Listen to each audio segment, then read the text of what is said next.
नमस्कार मित्रांनो, तुमचं स्वागत आहे डे 130 डेज ऑफ आर्ट चॅलेंजमध्ये. त्याचं काय उठून मी पहिल्यांदा काम केलं ते दत्तगुरूंची महापूजा आहे नृसिंहवाडीमधली, ती बघितली टीव्हीवर. दुपारी जेवण वगैरे नंतर मी गेलो होते नृसिंहवाडी दत्त मंदिरामध्ये दर्शन घेण्यासाठी.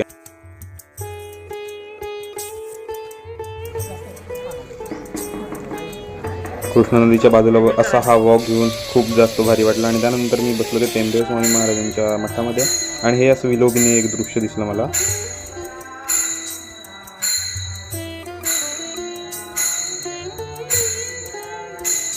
परत घरी येऊन गेलो ते मी टेरेसला, आणि हा असा सुंदर सनसेट होता, तो मी एन्जॉय केला. आणि त्यानंतर रात्री दत्त महाराजांची पालखी सोहळा असते जी की नृसिंहवाडी दत्त मंदिरात असते, तो मी जाऊन अटेंड केला.